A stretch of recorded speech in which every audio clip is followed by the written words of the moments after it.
नमस्कार, ग्रामीण महिला विद्यापीठ एकलव्य चैनल पर आपका स्वागत है।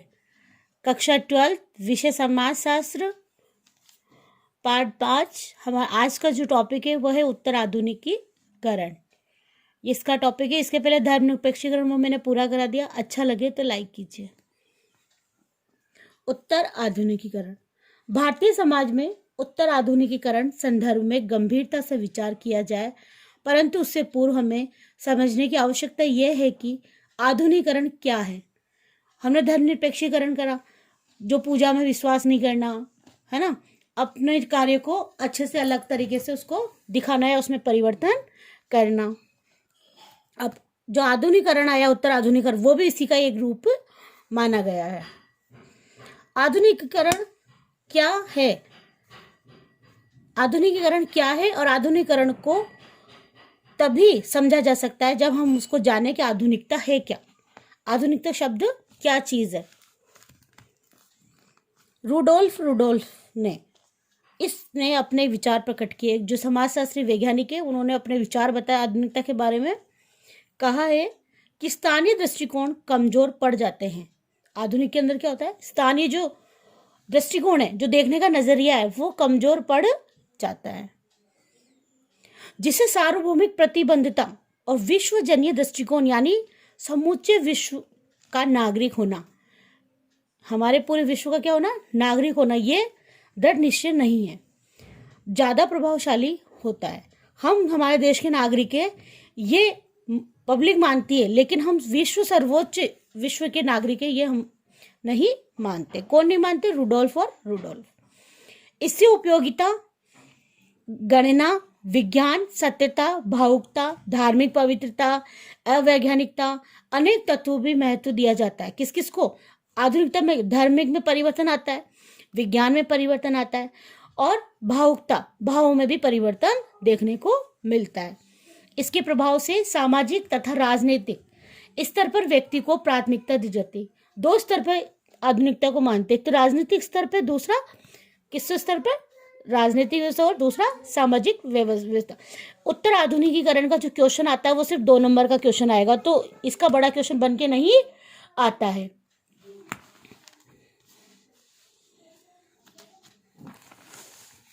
स्पष्ट है कि आधुनिकता का अर्थ एक ऐसी विचारधारा से है जो कि किसी भी सीमा से नहीं बंधा हुआ। आधुनिक किसी भी सीमा से नहीं बंधा, किसी रीति रिवाज से नहीं बंधा, किसी परंपराओं से वो नहीं बंधा हुआ है। व्यक्ति की सोच और उसके कार्य की परिपाटी से न बंधे होकर स्वयं की इच्छा से बंधा हुआ। ऐसा नहीं कि जो हमारे बड़े बुजुर्गों ने किया वो आने वाली पीढ़ी भी वैसा कार्य करेंगी, ऐसा आधुनिक में नहीं है। उनकी वो स्वतंत्र है, अपनी इच्छा के अनुसार कार्य को कर सकते हैं। यही क्या कहलाता है? उत्तर आधुनिकीकरण कहलाता है। स्वेच्छा से कार्य करना ही आधुनिकीकरण कहलाता है। रीति रिवाजों पे चलना, पुरानी परंपराओं पे चलना, ये आधुनिकीकरण नहीं है। इसकी मेन चीज यही है। अब आता है आधुनिकीकरण की अवधारणा। या तो क्वेश्चन बनता है उत्तर आधुनिकीकरण से आप क्या समझते हैं, या आधुनिकीकरण की अवधारणा समझाइए। ये 3 नंबर का क्वेश्चन आता है। अभी आधुनिकीकरण की एक निश्चित परिभाषा देना सहज नहीं है, क्योंकि विभिन्न समाज विज्ञानों में एक शब्द के विभिन्न अर्थों को समझाया जाता है। हमारे समाजशास्त्र में किसी की भी परिभाषा एक जैसी नहीं, एक ही 4-4 परिभाषाएं निकलकर हमारे सामने आती है। आधुनिकीकरण कोई जड़ वस्तु नहीं है, यह एक प्रक्रिया है। आधुनिकीकरण क्या है? कोई जड़ वस्तु नहीं, कोई परंपरा नहीं है, कोई रीति रिवाज नहीं है। यह एक सिर्फ क्या है? प्रक्रिया है। क्या है ये? प्रक्रिया, जो परिवर्तन होती रहती है।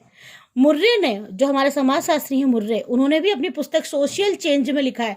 प्रश्न आता है कई बार, 1 नंबर का क्वेश्चन आता है, सोशल चेंज किसकी पुस्तक है? तो मुर्रे की पुस्तक का नाम बताओ। तो क्या है? Social change. आधुनिकीकरण के अंतर्गत परंपरागत अथवा पूर्ण आधुनिक समाज का पूर्ण परिवर्तन उस प्रकार के औद्योगिकरण से संबंधित सामाजिक संगठन के रूप में सहजकर हमारे सामने आया है, जो कि पश्चिमी दुनिया के विकसित आर्थिक दृष्टि से समृद्धशाली, राजनीतिक दृष्टि से अपेक्षाकृत अधिक स्थिर रहा है। तो किसमें परिवर्तन आएगा? आधुनिकीकरण में पूंजीपति व्यक्तियों में आएगा। किसमें आएगा? पूंजीपति व्यक्ति। कौन से लोग सामाजिक दृष्टि से अपने आप में परिवर्तन करेंगे? पश्चिमी लोग, जो विदेशी संस्कृति को अपनाते, उन्होंने क्या आएगा? आधुनिकीकरण में परिवर्तन देखने को ज्यादा मिलेगा। योगेंद्र सिंह जी जो हमारे समाजशास्त्री हैं वो बोलते हैं आधुनिकरण को सांस्कृतिक सर्वव्यापी जैसा कहा जा सकता है। आधुनिकरण का आशय केवल प्राविधि उन्नति से नहीं है बल्कि वैज्ञानिक दृष्टि से भी इसको बना गया है। विश्व की दृष्टिकोण समकालीन समस्याओं के लिए मानव के आंतरिकरण एवं विज्ञान के दार्शनिक दृष्टिकोण का होना आवश्यक है। आज विज्ञान को आधुनिकरण से इसलिए जोड़ा क्योंकि विज्ञान तार्किक पर ध्यान देता है, वो तर्क संबंधी बात करता है, वो परिवर्तन को मानता है, वो सिद्ध होने को मानता है। इसे हमारा आधुनिकरण भी जुड़ा हुआ है। स्पष्ट हम कह सकते हैं कि आधुनिकरण आधुनिक एवं नवीन ज्ञान है, विश्वास है, मूल्य है और बौद्धिकता को महत्व देता है। तो आधुनिकरण किस किस को दे रहा है? प्रश्न आता है। नवीन ज्ञान को, विश्वास को, मृत्यु को, मूल्य को और बौद्धिकता को भी महत्व देता है। अब आधुनिकरण की विशेषताएं बताइए। प्रश्न आता है यहाँ से, अगर वो बड़ा क्वेश्चन बनाएगा तो आधुनिकरण की अवधारणा बताते हुए इसकी विशेषताएं लिखिए। वो ये क्वेश्चन भी बना सकता है। वैज्ञानिक भावना कहा था आधुनिकरण किससे जुड़ रहा है? विज्ञान से। तो भावनाएं कैसी होगी व्यक्ति की? वैज्ञानिक होगी। नगरीकरण में वृद्धि, औद्योगिकरण के आधुनिकरण के कारण क्या होगा? नगरों का विकास होगा। संचार के साधनों में क्रांति आएगी और संचार के जो यातायात के साधन है उनमें भी संचार के साधन, यातायात के साधन, इनमें भी क्या होगा? बढ़ोतरी होगी। शिक्षा का क्या होगा? प्रचार प्रसार होगा। राजनीतिक साझेदारी, मतदान व्यवहार में भी वृद्धि होगी, मतदान व्यवस्था में भी वृद्धि होगी। राजनीतिक स्तर में भी क्या होगी? वृद्धि होगी। और प्रति व्यक्ति आय में भी वृद्धि होगी, क्योंकि अगर आधुनिकरण आया तो घर के जितने भी सदस्य उनों की आय में भी क्या होगी? बढ़ोतरी होगी। और व्यापक आर्थिक साझेदारी, मतलब आर्थिक दृष्टि से क्या होगा? देश का क्या होगा? विकास होगा। ये तो हमारे किसकी विशेषता थी? आधुनिकरण की विशेषता। अब उत्तर आधुनिकरण की अवधारणा क्या है? ये तो अवधारणा किसकी थी? आधुनिकरण की अवधारणा। अब हम किसकी पढ़ेंगे? उत्तर आधुनिकरण की अवधारणा। उत्तर आधुनिकरण के एक विकल्प के तौर पर देखा जा रहा है। सर्वप्रथम अर्नाल्ड वाइम्सी ने अपनी पुस्तक पोस्ट मॉडर्न इन कंडीशन, इसका पुस्तक का नाम पिछले वाले नेक्स्ट जो पेपर हुआ था इसी में आया था। इसका पुस्तक का नाम पोस्ट मॉडर्न इन कंडीशन किसकी पुस्तक है? तो अर्नाल्ड की पुस्तक है। में उत्तर आधुनिकता की अवधारणा का प्रयोग में लिया है। समाज वैज्ञानिक भावना को मानता है। आधुनिकरण की प्रक्रिया दाखिल हो चुकी है। आधुनिकरण 20वीं शताब्दी के प्रथम भाग से आधुनिक तकनीकी के कारण विकास हुआ और दुनिया का एक आधुनिक आकार बन गया। कौन सी शताब्दी से परिवर्तन होने में लगे? आधुनिकरण कब से आया था? 20वीं शताब्दी से आया था। एक आधुनिक शताब्दी का दूसरा भाग भी उत्तर आधुनिकरण ही कहलाता है। समाजशास्त्री रिचर्ड गोट ने उत्तर आधुनिकता को परिभाषित करते हुए उत्तर आधुनिकता से मुक्ति दिलाने वाला एक स्वरूप बताया। किससे? आधुनिकीकरण से मुक्ति दिला कौन रहा है? आधुनिकता दिला रही है। ये एक विखंडित आंदोलन है जिसमें सैकड़ों फूल खिल सकते हैं और उत्तर आधुनिकरण में बहु संस्कृतियों का निवास भी हो सकता है। इसमें क्या होता है? एक संस्कृति से कई संस्कृतियां उत्पन्न होती हैं। उत्तर आधुनिकता का तात्पर्य एक ऐतिहासिक काल से ही रहा है। आज से नहीं, कब से है? ऐतिहासिक काल से। ये काल आधुनिकता के काल की समाप्ति के बाद प्रारंभ हुआ था। उत्तर आधुनिकता का संदर्भ संस्कृति तत्वों से है। ये संपूर्ण अवधारणा सांस्कृतिक मानी गई है और उसके आधुनिकता के बाद का समाज का विकास माना गया है। अब उत्तर आधुनिकता के लक्षण क्या है? तो इसको लक्षणों में 5-6 पॉइंटों में मैंने इसको डिवाइड किया है। उत्तर आधुनिकता सांस्कृतिक पैराडिम है।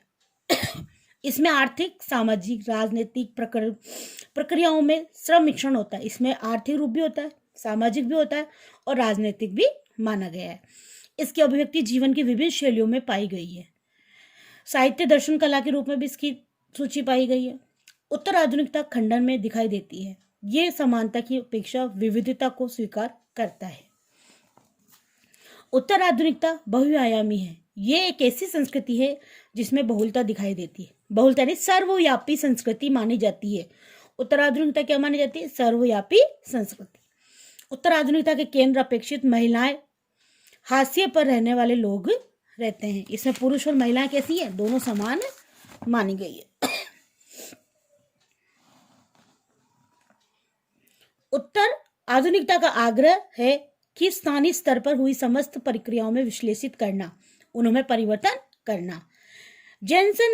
मार्क्सवादी एक जेनसन थे, उन्होंने उत्तर आधुनिकता को कहना था कि पूंजीपतियों का विकास करना। तो उत्तर आधुनिकरण किस पर निर्भर है? पूंजीवादी पर निर्भर है। संक्षेप में हम कह सकते हैं कि उत्तर आधुनिकता संस्कृति का प्रदान है। इसी संस्कृति का अंग अति उपभोक्ता है। उत्तर आधुनिकता के कोई नवीन कार्य नहीं है, जीवन शैली नहीं है और न ही कोई नवीन विचारधारा है।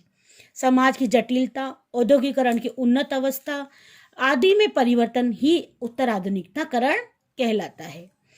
तर्क संगत बना दिया गया इसे। इसलिए समाज का उत्तर आधुनिकता स्वरूप परिवर्तन होना, अपरिहार्य होना। उत्तर आधुनिकतावादियों का यही विश्वास है कि इस पर्यावरण की विकट स्थिति में आधुनिकता समाज की आज क्या हो गई?